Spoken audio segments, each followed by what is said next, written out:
Back to my channel.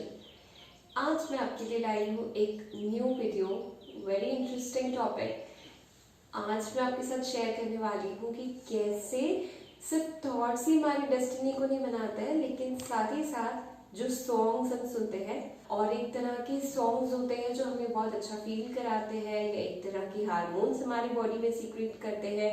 तो हमें एक पर्टिकुलर टाइप के सॉन्ग्स हमेशा पसंद होते हैं। हर एक की चॉइस अलग अलग होती है। किसी को लव सॉन्ग्स बहुत पसंद होते हैं, किसी को इंस्पिरेशनल सॉन्ग्स पसंद होते हैं, मोटिवेशनल सॉन्ग्स। तो आज उसका इम्पैक्ट क्या होता है हमारे लाइफ पर, आज हम ये देखेंगे। So firstly as a child, मैं पहले आपको अपना एग्जाम्पल देना चाहूँगी। इस एग्जाम्पल से आप इजीली रिलेट कर पाएंगे। जब एक बार when I was a child, तो उस समय मुझे ये गाना बहुत पसंद था। I used to only love songs. मुझे लव सॉन्ग्स बहुत पसंद थे और मैं सिर्फ लव सॉन्ग्स ही सुनती थी और लव मूवीज ही देखती थी। लव स्टोरीज यही मुझे अच्छे लगते थे, और इसके अलावा कोई भी चीज़ होती थी तो I used to just turn off the TV, या फिर नहीं पसंद था।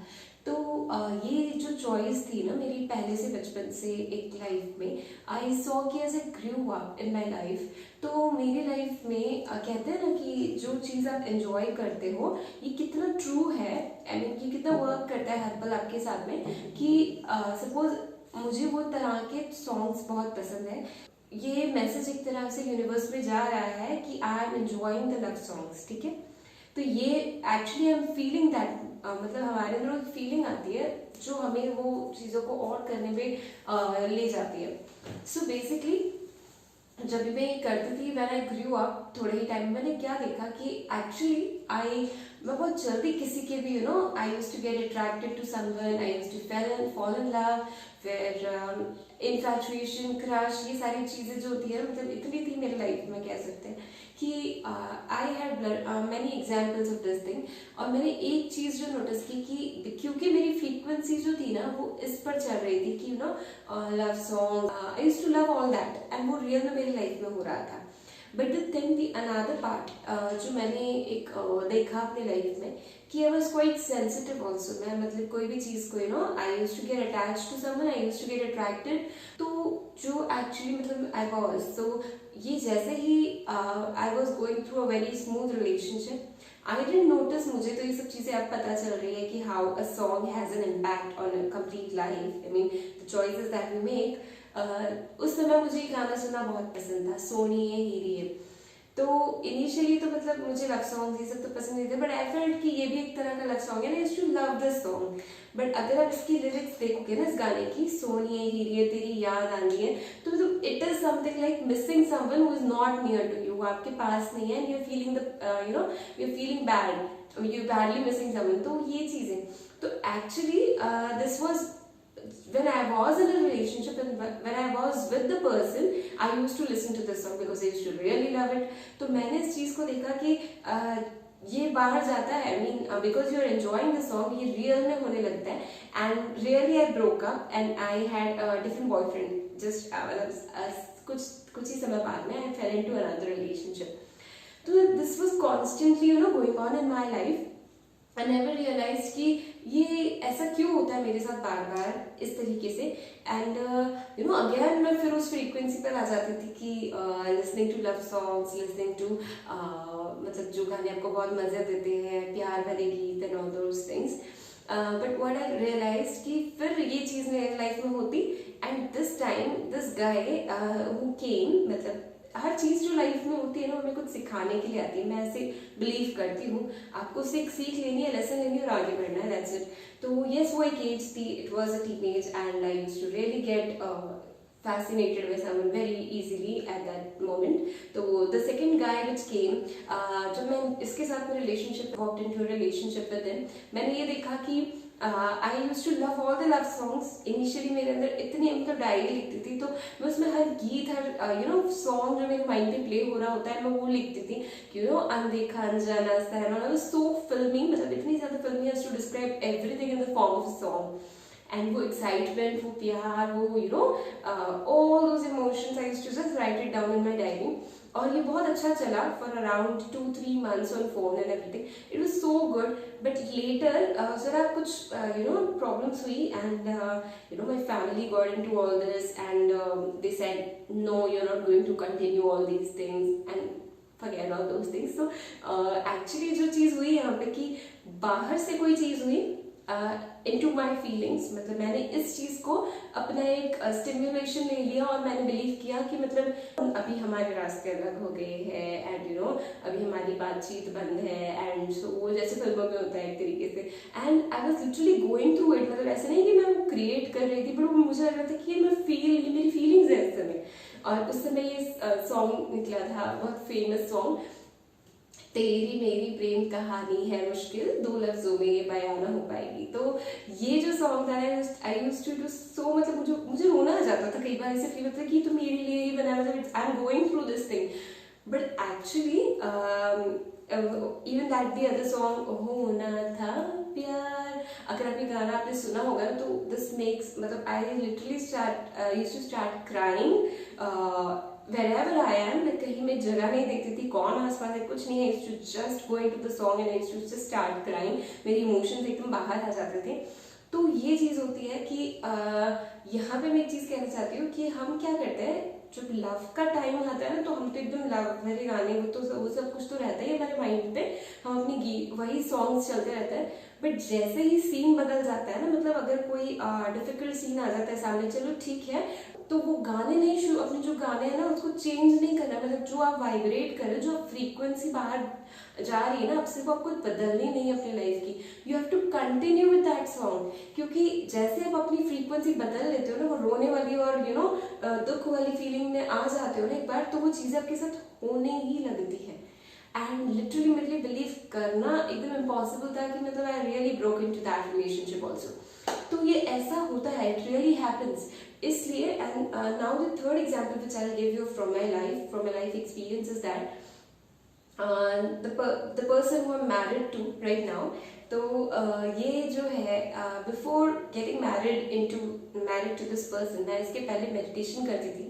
एंड मेडिटेशन में मैं आपको पहले बताना चाहूँगी कि हम क्या करते हैं एक्चुअली, एक रिलेशनशिप बनाते हैं उस सुप्रीम के साथ में, उस सुप्रीम सोल के साथ में, और हम उसको ना ताकि उसकी याद हम बार बार हमें आती रहे, तो एक प्रकार का हमारा एक रिलेशनशिप उसके साथ बनाते हैं। Whether it could be a mother relation, mother and child, या फादर एंड चाइल्ड, या एक फ्रेंड, या फिर एक बिलवेड हस्बैंड, कोई भी रिलेशनशिप जिससे हमें उसकी याद ज्यादा आती हो। तो यहाँ पे मैंने उसके साथ में, क्योंकि उस समय आई वाज सिंगल, तो मैंने फिर उनके साथ में एक रिलेशनशिप यहाँ पे बनाई which was a beloved, a boyfriend kind of a relationship. तो इस दौरान में I used to be always jolly, happy, cheerful, I used to really love my life, I used to be happy all the time. मैंने देखा प्यार भरे गीत तो बिकॉज कोई लिमिटेशन नहीं होती कि आपको एक तरह के गाने सुने, you can listen to all love songs if you are remembering your beloved, तो उस रूप में। तो ये चीज़ें मेरे मतलब लाइफ में चल रही थी, ठीक है, ये सॉन्ग्स, लव सॉन्ग्स फिर से मेरे लाइफ में थे and they were on, but physical वैसा कोई रिलेशनशिप नहीं था। And guess what, I really attracted another person in my life and who is my husband right at present. So आपकी जो वाइब्रेशंस है आपको उसी से मिलाते हैं जिसके भी वाइब्रेशंस वही होते हैं जो आपके होते हैं। तो I was really vibrating love and happiness and that only came back to me in the form of another energy जो is my soulmate right now. तो ये चीज़ होती है। और सेकेंडली अब इस रिलेशनशिप में we soon walked into marriage kind of a thing, मतलब हमारी शादी हो गई and now we that is a different thing. लेकिन क्या होता है इसके बाद में भी हमारे बीच में भी झगड़े हुए, ऐसी बात नहीं है, because in a relationship it's a part of course. तो ये चीज़ें हुई हमारे बीच, मतलब काफ़ी बार, बहुत ज़्यादा भी हुई, मतलब झगड़ा हुआ होगा बट आई रिमेम्बर। लेकिन जो एक चीज़ थी ना यहाँ पे, मैंने एक चीज़ जो नोटिस किया वो ये थी कि जब भी ये चीज़ होती थी हम लोग suppose like mentally we were, हम एक दूसरे से दूर थे, but you know what happened, because मैं मेडिटेशन करती थी तो मेरे अंदर वो फीलिंग थी कि आई लव समवन, मतलब I know how to tune myself into that love frequency with God. तो मैं अपने आप को जैसे ही यहाँ से कट ऑफ हो जाता था ना, मतलब कुछ भी होता था, तो I use to connect myself here, और मेरा यहाँ जो फीलिंग्स होती थी ना वो बहुत ज्यादा स्ट्रॉन्ग हो जाती थी, and I use to really feel more and more attached and love towards मेरे मेडिटेशन और सुप्रीम सोल के साथ में। तो यहाँ क्या हो रहा था ना, वो फ्रीक्वेंसी मेरी फिर भी चालू थी of being happy, of being in love, and you know मतलब मैं खुश थी। सो क्या हुआ ना, मतलब यहाँ कितना भी बुरा क्यों ना हुआ हो, हमारे बीच में कितना भी फाइट क्यों ना हुआ, बुरे से बुरा, कुछ ही टाइम में, मतलब मे बी फ्यू डेज में ही अपने आप सब कुछ सही हो जाता था, अपने आप सब कुछ सही हो जाता था। मतलब ऐसे ऐसे टाइम भी हुए होंगे जब वी फेल्ट लाइक अब तो बस there is no other option, it's the end, but no, वहां से भी रास्ता निकल कर आता है and everything just falls into place। तो इसलिए जो चीज है ना, जो जरूरी है हमारे लाइफ में, कि बाहर जो सीन्स बदलते रहते हैं ना लाइफ में, because it's a life, it's a game, it's a journey. इसमें जरूरी नहीं कि every time we will experience love, happiness, but कुछ चीजें बाहर से बदलेगी भी, तो अपने इमोशंस को उस पर उसको स्टिमुलेशन बना करके अपने लाइफ को चेंज नहीं कर लेना, अपनी जो सोच है, अपनी जो वाइब्रेशन उसको बदल नहीं लेना है, हमें उसी फ्लो में बहना है जो फ्लो हमें पसंद है। Suppose I love to be in love, I love to experience happiness, I have to go with the flow, no matter बाहर क्या हो रहा है, कुछ भी होता रहे, बट आपके जो मन का जो एक एक ट्यून है ना, जो फ्रीक्वेंसी है ना, वो कभी भी लो में नहीं आनी चाहिए, नीचे नहीं आनी चाहिए, बिकॉज जैसे आप लो फ्रीक्वेंसी पर आ जाते हो तो आपके लाइफ में चीजें बहुत बुरी होने लगती है। तो ये एक एक्सपीरियंस मैं आपके साथ में अपने लाइफ का इसलिए शेयर कर रही हूँ कि आप जब भी अपने लाइफ में सॉन्ग्स को चूज करें तो बस उसको एक एंटरटेनमेंट के तौर पर मजे करने के लिए कुछ भी सुने, ऐसा नहीं करें। बिकॉज सैड सॉन्ग्स, यस उनकी लिरिक्स बहुत अच्छे होते हैं, उनका ट्यूनिंग अच्छा होता है, बट नो, सैड सॉन्ग्स बिल्कुल भी ना सुने, बिकॉज जो आप सुन रहे हो ना, जो आपको मजा दे रहा है ना, वो आपकी लाइफ बना रहा है। डोंट फॉरगेट दिस थिंग, क्योंकि ये लॉ ऑफ अट्रैक्शन है और ये हर पल आपके साथ काम करता है, हमें पता नहीं चलता है, बट अगर आप अपने लाइफ को अभी देखोगे, जहां पर भी आप अभी इस समय हो, तो आप पाओगे कि कहीं ना कहीं आपको उन चीजों से आपका रिलेशन जरूर रहा है, चाहे आपकी लाइफ वायलेंस या कोई इस तरीके की चीजों के साथ में, तो आप जरूर क्राइम पेट्रोल, सावधान, ये सब चीजों में जरूर आपका इंटरेस्ट है, कहीं ना कहीं आप इस तरीके की चीजों को एंजॉय करते हो। और अगर आप लव, इस तरीके की चीजें एंजॉय करते हो, तो आपकी लाइफ में सब कुछ उसी तरीके के, उसी फ्लो में आपको मिलेगा। और अगर आपको किसी की लाइफ में ड्रामा और ये सब होता है, बहुत कुछ होता है अक्सर करके, तो उन्हें ये जो डेली सोप्स आते हैं ना, कई बार सीरियल्स आते हैं ना, आप देखोगे ना रियल में उनकी लाइफ में, आप देखोगे कि उनको बहुत इंटरेस्ट होता है बिग बॉस देखने में, डेली सोप्स देखने में। कुछ लोग तो उसको मैच्योरली ले लेते हैं, मैच्योरिटी से उसका इम्पैक्ट नहीं पड़ता, लेकिन बहुत से लोग हैं जिनको मजा आता है और उनकी लाइफ भी वैसी होती है, एकदम वो रिबेलियस काइंड ऑफ होते हैं, और उनका इस तरीके का एटीट्यूड होता है लाइफ की तरफ।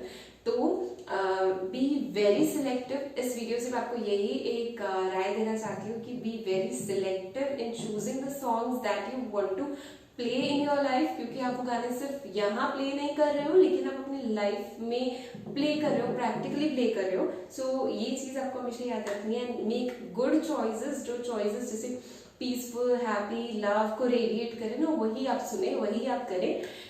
सो this is all for today, and हम मिलेंगे हमारे अगले वीडियो में। Till then take care, bye bye.